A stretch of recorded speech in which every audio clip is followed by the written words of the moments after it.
is Blind Date Production number 91197, part 1, take 1.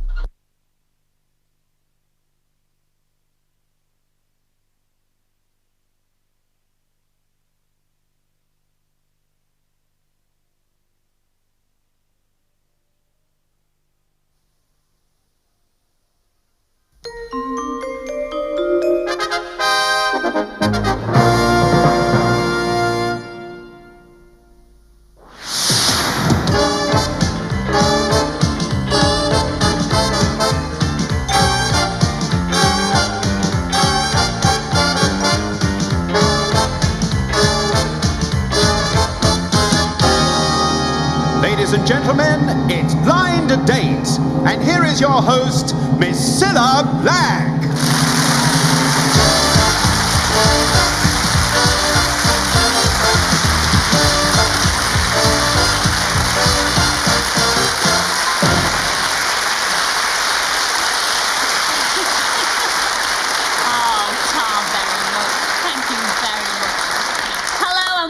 To Blind Date, and what a day I've had today. Oh, girls, you would not believe what I've been doing today. I've done all the dusting. I have. And I've vacuumed all the carpets. And I've done all the stairs down. I have worked my knuckles to the bone, or is it fingers to the bone? Mind you, I think the place looks better for it, don't you? Anyway, let's get on with the show. Just like last week, we start with a girl who is going to have her choice of these three fellas. So let's find out who they are.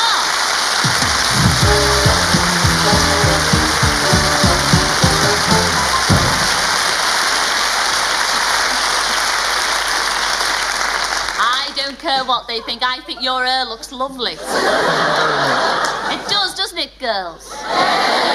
What do you mean, no? No taste over there, look.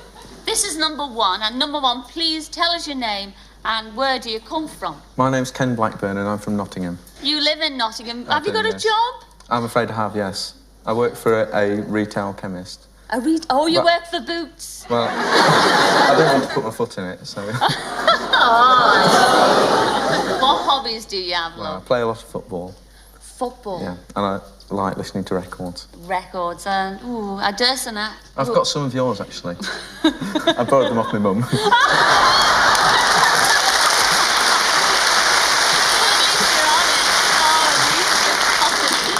I'd like to say lots of luck for tonight's show. That's what you mean. No, at least you've got a sense of humour.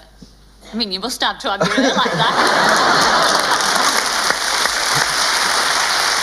Now, the best of luck, lad. What about you, number two? Would you like to tell everybody your name and where you come from? My name's Jamie Rothwell, and I'm from Newcastle. Oh, why, aye, Jamie. What do you do for a living, Jamie? I'm a bar manager. Are you? I think you've had one or two before you came on here. Well, Jamie, welcome to the show. Have lots of fun with it. I know you will. What about you, number three? Would you like to tell everybody your name and where you come from? Well, my name's Ian Curry and I come from Lewisham. Oh, Lewisham. Not far from here, Ian. That's right. What do you do for a living, lad? I'm a travel agent. A travel agent? Oh, can I have one of those £5 holidays? I'll tell you what, I've probably got one just down here somewhere. Hang on. Ian, what would your ideal lady be? What do you look for in an ideal girl? I won't describe her, I'll just say Meryl Streep. Well, we've got lots of lovely ladies on the show tonight, but there's only one lady who's going to pick one of you three. So have lots of fun, lots of luck to the three of you. See you later. See you in a moment.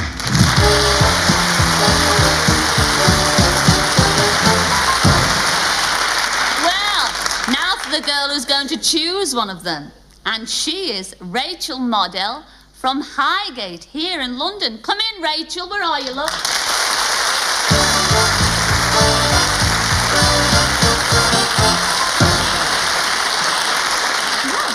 Can you get...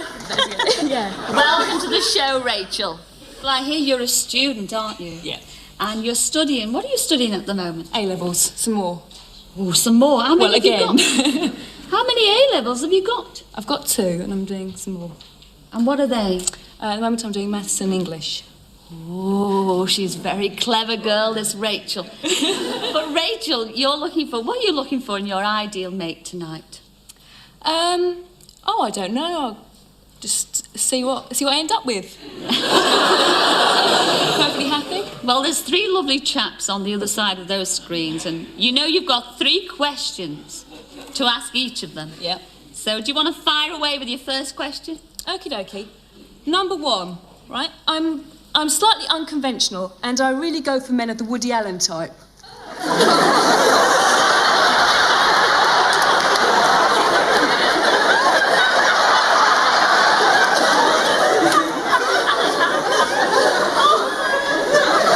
Oh, we haven't got any of them. How do you measure up to this ideal? Well, to be honest, I think I'm more like Woody Woodpecker than Woody Allen.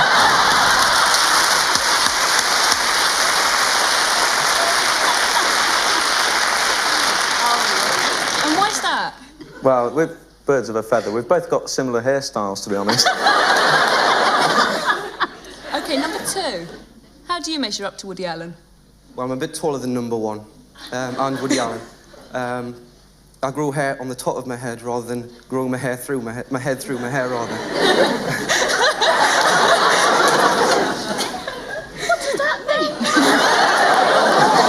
Oh, he's bald.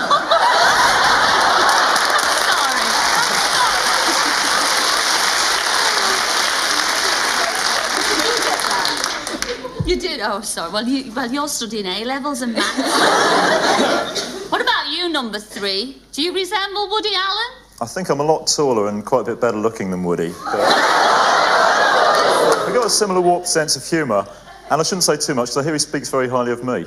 Take no notice of it. He's got no taste. He likes Meryl Streep. Take no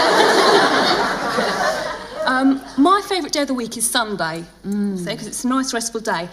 Number 1, what's your idea of a really enjoyable Sunday afternoon? Well, apart from doing my hair, I think my ideal Sunday afternoon, I think, would be in an oxygen tent, recovering after a Saturday night with Bo Derek.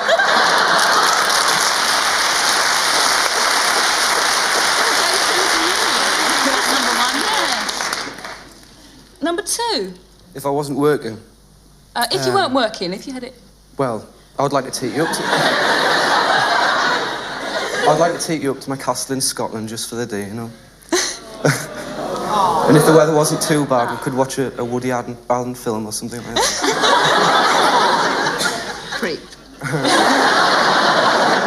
What about one left now? Number 3, what do you think? How would you spend your Sunday afternoon? Well, I'd like to come around and pick you up in my open-top sports car, and of course we'd have the hamper loaded in the back, and we just go spend the day in the country, I think. Nice day. OK, number 1. Again, what were you most afraid I was going to ask you? The question I was most afraid you were going to ask me is probably the one you've just asked me. But apart from that, I think the question I'd most dread you asking would be something like, can you lend me £50? Ah, and how would you have answered that? Well, I haven't got £50, so I wouldn't know. He spent it on his head. Number 2. What was the question you were most afraid I was going to ask you? Where would I take you for the day in my Ferrari? A, because I haven't got a Ferrari, and B, because I can't drive. And number 3, the same question. Well, I think due to contractual obligations, I was a bit worried you might ask me to sing. He's got a sense of humour, hasn't he? It's decision time now, Rachel.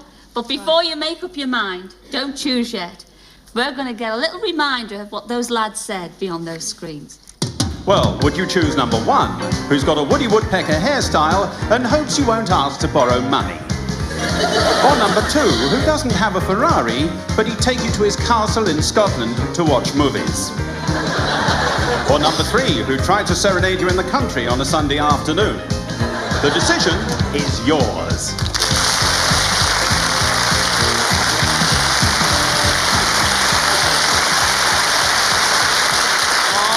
Rachel, it's a big moment. Who are you going to choose? I think I'll choose number 1 because of his humour.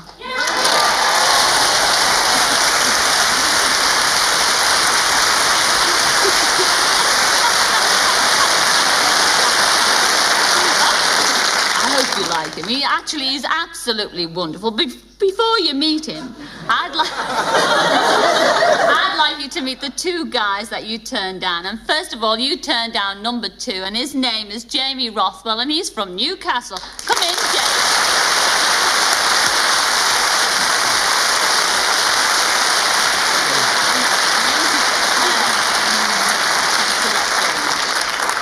Rachel, you also turned down number 3, and that was Ian Curry, and he's from Lewisham. Right?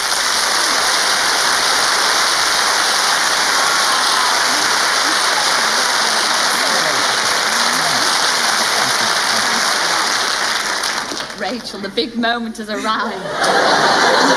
You are going to have a ball wherever you go on your away day. You are going to have a smashing time because you chose number 1. And his name is Ken Blackburn, and he's from Nottingham. Nurse, the screens, please.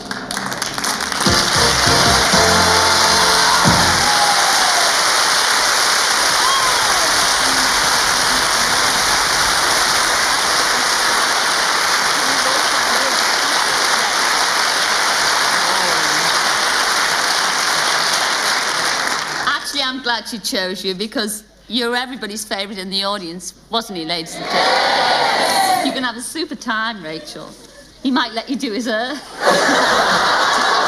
Now, Going for the day. yes, you've got to choose now where you're going to on your away day. They are, Rachel. Any card at all.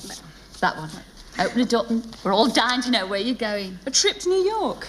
Yeah.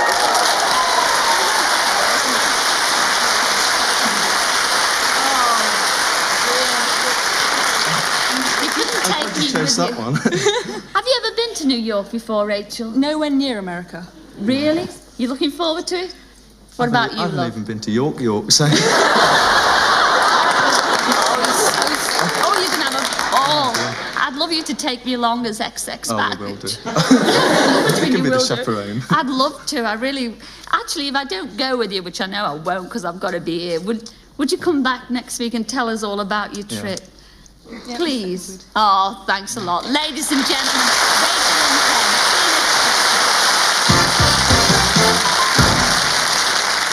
Just think they're going to New York. They could have been going windsurfing on the Manchester Ship Canal.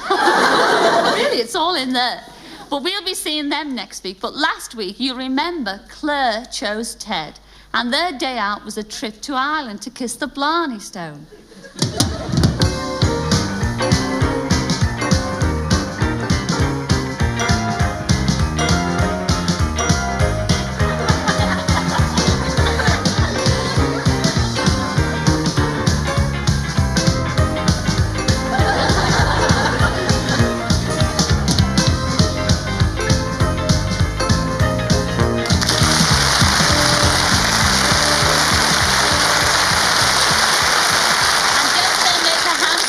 Ladies and gentlemen. Yes, you most certainly do. Well, we had a lot of fun looking at those snaps there, but now we're going to find out what really happened. The flight was 2.5 hours, I think, and we both fell asleep. I mean, that's a good start to a relationship.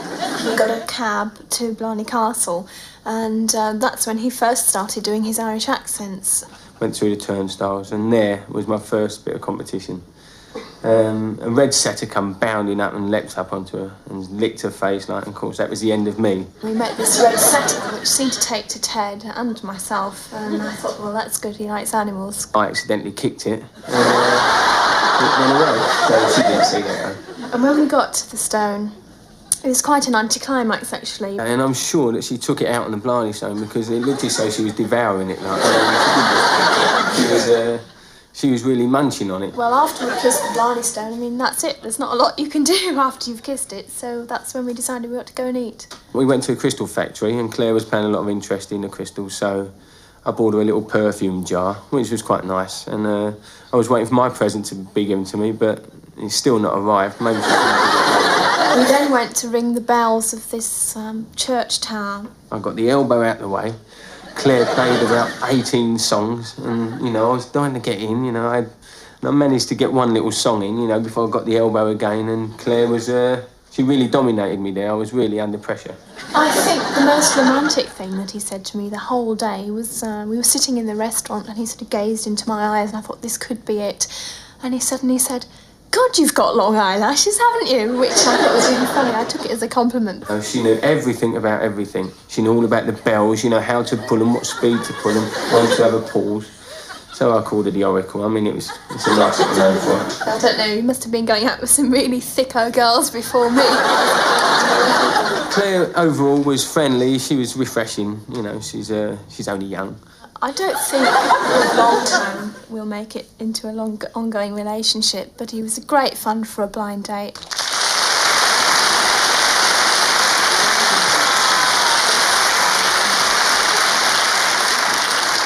Well, you're both sitting very close together now. Sorry. It's very nice.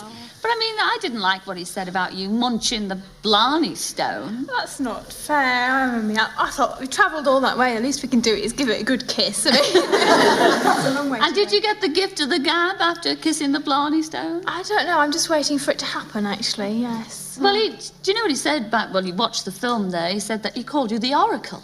Oh, I know. Paige the Oracle. Oh. Yes. I mean, Ted, have you learned anything from Claire? Well, I've learned how to talk consistently, like, you know, without taking a breath. I mean, she could dig the Channel Tunnel on her own, I think, you know. Oh, that's No, not actually, everything she said was right. So, you know, I can't have a go at her, really, you know. Everything was perfect. I was looking to get in and say, you're wrong there, but it wasn't. Very clever, very beautiful lady as well, Ted. Oh. Didn't you buy him a present at all? Well, actually, Ted doesn't know this. I felt a bit mean at the time. So when we were in the Crystal Factory, I did actually buy him a present. Did you? But he's not going to get it because I think... Sorry, Ted. Nothing you touched his knee again. I'd like to give it to you. It's a crystal bell, which is actually made... it's traditional. So I thought I'd like to present you with the crystal bell, which is traditional. Yeah, thank you. Thank you.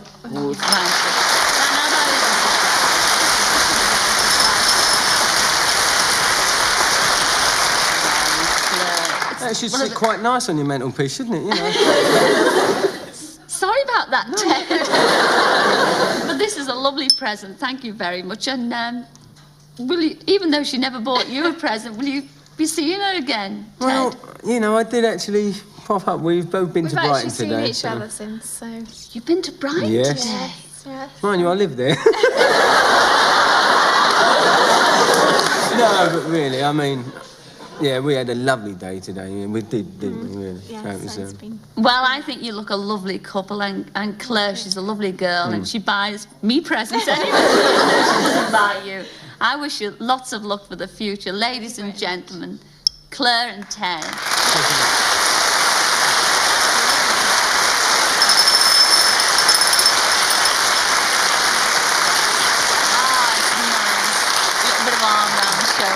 Well, of course, sometimes these meetings can really turn out to be like fairy stories.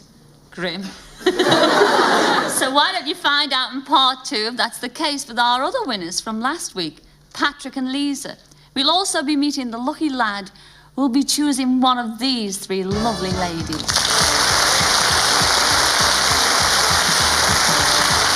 See you in a minute.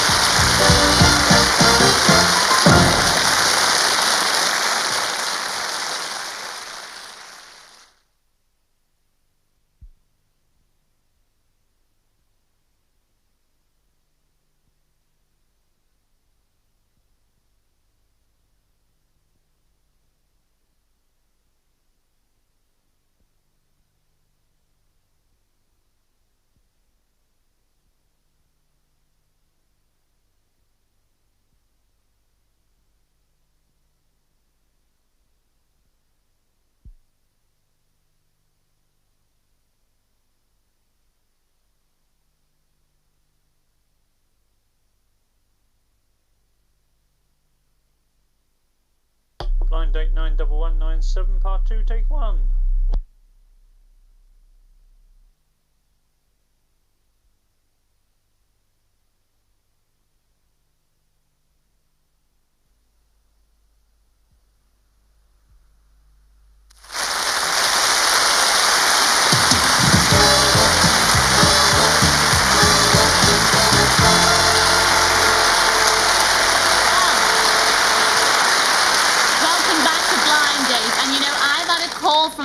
in of London W5.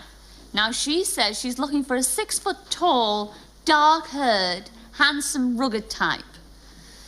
Aren't we all, dear? Well, as I said before the break, these are the 3 girls some lucky fella's going to have his choice from. Let's go and meet them.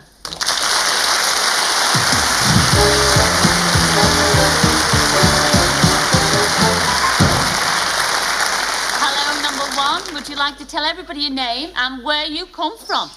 My name is Genevieve Roberts and I come from Fulham, London. Genevieve from Fulham. Yes, isn't that Genevieve a wolf whistle? Did you hear that in the audience? Well, I heard it in the audience. What do you do for a living, Genevieve? Do you work? Yes, I do public relations and also I model a little bit as well. Oh, you're a model. That's why you got that wolf whistle out there. Well, I hope you have a lot of luck in tonight's show, Genevieve, all right? Thank you. Enjoy it, whatever you do, enjoy it. I think I will. What about you, number 2? Will you tell everybody your name and where you come from? My name's Debbie Gorringe. I come from Brighton. Debbie from Brighton. Have you got a job, Debbie? I work as a personnel assistant. Yes. Just doing coffee making, really, and pushing paper. Well, enjoy the show tonight, love. you, I know you'll have a lot of fun. What about you, number 3? Would you like to tell everybody your name and where you come from? My name's Diana Jones and I come from West London. What do you do for a living? I'm a customs officer. You know, I always feel guilty, don't you, ladies and gentlemen? Whether you've got anything to declare or not. I mean, give me a little tip. What do I do if I've got nothing to declare? How should I look when I pass you? We'll probably pick you up anyway. There's no way around it. We're just watching you. That's what bothers me. But I hope everybody's watching you tonight on Blind Date. I hope you all have a lot of luck. And I know you'll have a lot of fun. Enjoy yourselves. I'll see you in a mo.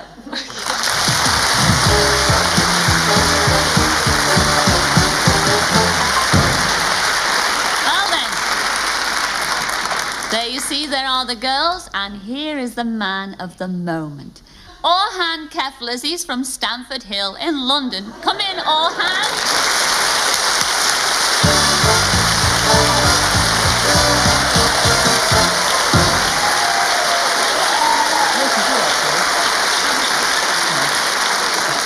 Oh, girls, are you in for a treat tonight? Lovely. Oran, what do you look for in your ideal mate? If you're going on a blind date tonight, what would you like your blind date to be like? Miserable. Really? Yeah, everything the opposite of every old cliche you've ever heard. Really? Yeah, but I like a challenge. You do. Well, you won't have a challenge tonight because all our ladies are absolutely beautiful, aren't they, ladies and gentlemen? Yes, so off you go in your own time, lad. Number 1. Some girls are really put off by ravishingly handsome men. Could you cope?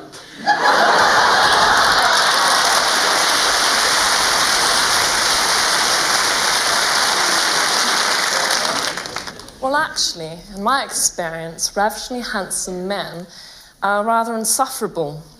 But, on the other hand, I'm a masochist. I think we'll get along famously. Could I have number 2? No, you can't have it yet. Well... It's to number 2, is it? Yeah, number 2. I'd be a little bit worried that he'd sort of be too busy looking at himself rather than looking at me. I mean, there's nothing too much wrong with me, but I'd be a bit worried if there was a mirror behind us or something that he'd be looking into the mirror rather than into my eyes.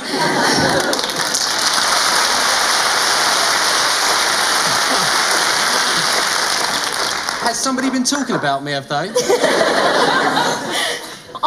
I think I'll miss her. I think I'll try number 3, actually. Well, the only problem I have with ravishingly handsome men is I can't get enough of them.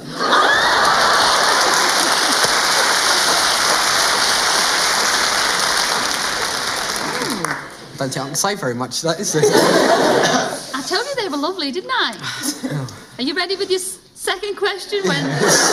think I'll go Do you to want to number rub 3. down with an oily rag or something? I think I'll just go straight to number 3. Number 3, how would you react if I criticised the way you dressed in public? It's either these clothes or nothing.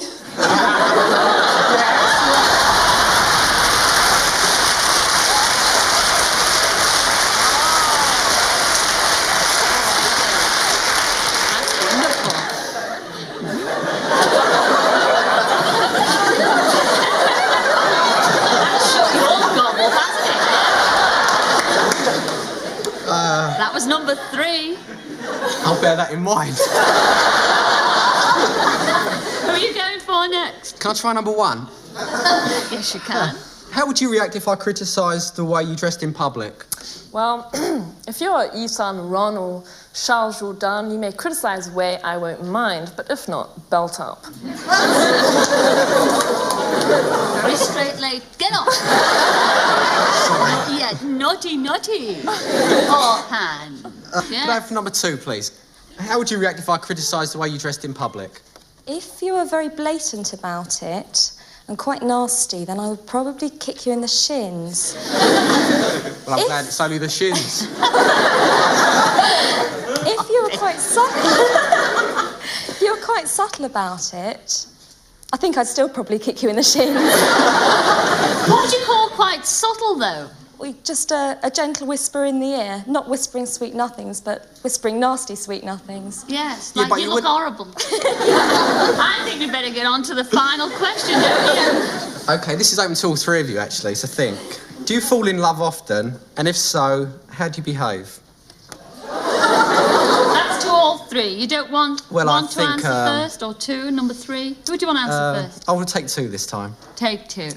Oh, I go very, very starry-eyed, very, very lovesick. I'm totally happy, and I sometimes go on diets as well. I usually go on lots of diets, actually, because I fall in love rather often. Do you expect to be taken out every evening, or are you prepared to stay in after I've come home from having a few drinks with the lads? It might be very tempting to lock the front door on you and throw your night clothes out to you in the street. That's if you wear any, of course. Oh, well, I think I'll go to number 1. Number 1. Well, if I were to, I wouldn't let my hair down, and I hope it wouldn't let me down. What does she mean? OK, what about number 3? What? Do I fall in love? We're still on the same question.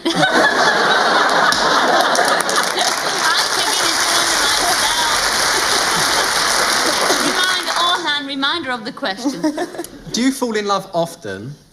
And if so, how do you behave?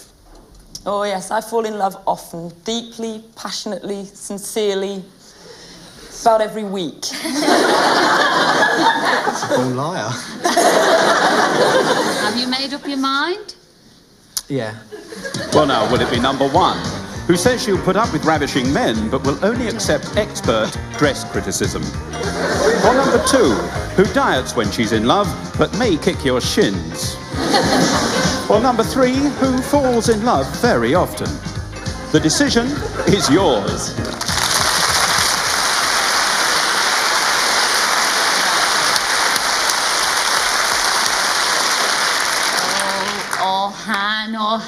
Orhan.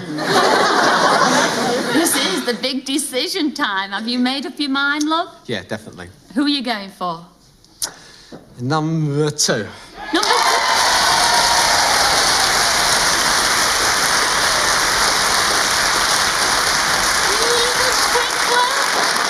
You little twinkler. I was convinced you were going to go for number 3, you old suave. I'm not... well, that's misleading. I'm not really suave, sophisticated, and well, I am handsome. I don't know. Well, I think number 2 will suit me.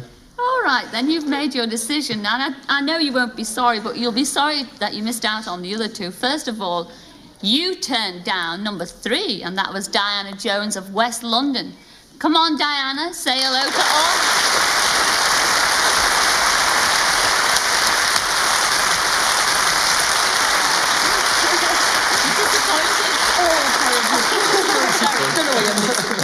You see, did you hear what she said? You don't know what you're missing. Well done. You also turned down number 1, and that was Genevieve Roberts. She's a model, and she's from Fulham in London.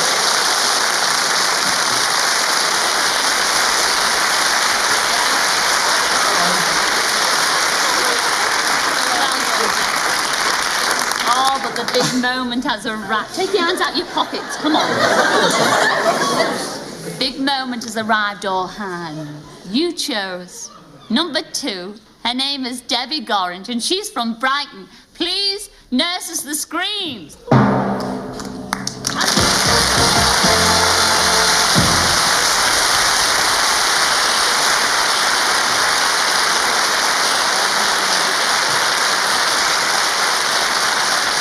you in for a treat?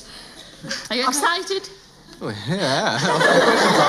Yes, what about you? Does he disappoint you at all? No, not at all. None whatsoever. Does he live up to everything that you thought he would be behind those screens? Everything I could possibly hope for. Oh, look, this is going to be a fun away day, and I've got all these cards here now. Oran, who's going to choose where you're going to go on your away day? Debbie, oh, you see. It's love already, Debbie. It doesn't hit me if I make Pick the a wrong card. choice. Now, remember, we've still got the windsurfing on the ship's... Manchester Ship Canal. What have you got there? A trip to New York.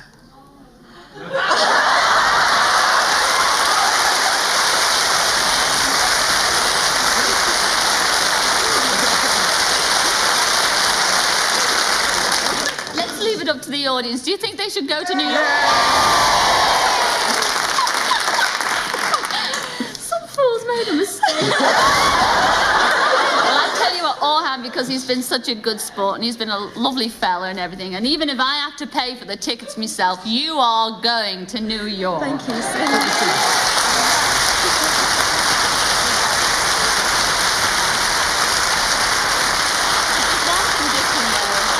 One condition, though, in this. That we come back. Yeah, you have to come back and tell us all about it. Do you realise you're going on a double date to New York? Wonderful. Yes. You will come back next week and tell us all about it? Yeah. Absolutely. God bless the two of you. Ladies and gentlemen, Oran and Debbie.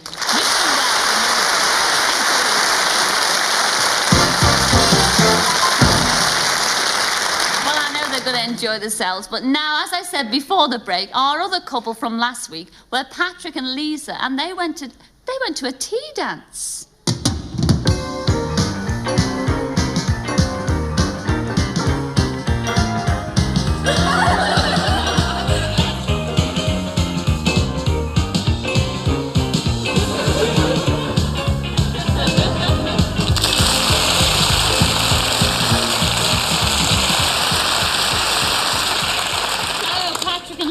You went to the Waldorf for a tea dance. Yeah. Very old-fashioned thing to do. Indeed. Did you enjoy it? It was lovely. It was really nice. Oh, good. You're saying nice things now, but let's see what really happened. When I saw Patrick, I thought he'd made a really nice effort. You know, he'd worn a suit which had obviously been dry cleaned and pressed, and he did look a lot slimmer. On the day at the Waldorf, she looked stunning, wearing a rather lovely black dress with a white sort of collar and sash. And I'd scouted round Reading for hours on end trying to find something that wasn't sort of tight with studs on it and that was quite elegant and fitted the parts. How she got into it, I will never know. She must have been poor. But that was more of a good thing than a bad thing. The Waldorf was really nice. It was very elegant. It was just how you imagined it, sort of set in a 20s era. It was beautifully decorated and it had mirrors everywhere, which Patrick took great delight in because he kept checking his appearance in every available mirror. Once or twice, I checked to see I was looking okay. So did Lisa. And it got to the point that in the end I stepped in front of him and said, well, yes, I look very nice too. So I think he got the hint then. Not quite so that she was terribly interested in me, which was a bit of a problem. Every time the word dance was suggested to Patrick, it was sort of a, oh no, do we have to? And in the end, I literally pulled him out of the chair and said, OK, we're going to do a waltz now. Dancing is not necessarily my number one skill. I thought Lisa could teach me a thing or two, but she's not Ginger Rogers. I don't really think I'm Fred Astaire. So I started to show him the steps, by saying, well, you move your foot there and I'll move my foot there.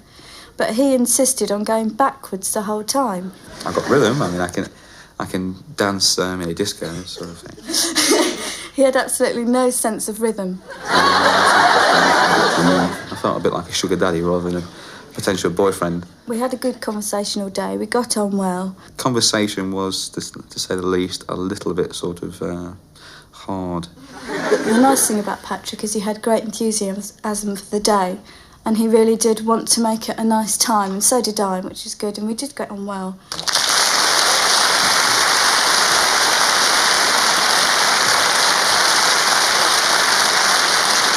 Did you enjoy dancing with him? When we actually got him on the floor, yeah, it was quite good, but it was... Yeah, but did you enjoy dancing with him? Yeah, it was quite good, except we kept bumping into people the whole time. That was quite funny. Well, I'm sure everybody here in the studio, I'm sure everybody at home would really like to see how dreadful you did on the dance floor. No. You don't, do you? No, you don't, no. I mean, could you, I know Lisa's game, could you give us a little demonstration of how bad you were? What, me actually putting him up out the chair or the dancing bit? Do what you had to do to him on the day at the Waldorf, please. I beg your pardon, this is a family show. Right. And then how did you... Watch me feet. You're in a dangerous position because I'm coming backwards. Oh, are you? Right, ready? Right, where are we then? OK, Patrick, after 3. Ready? Forget it. 9 out of 10 forever.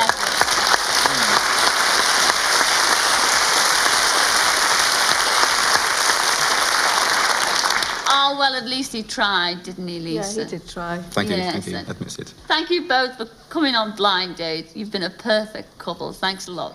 Ladies and gentlemen, Lisa and Patrick.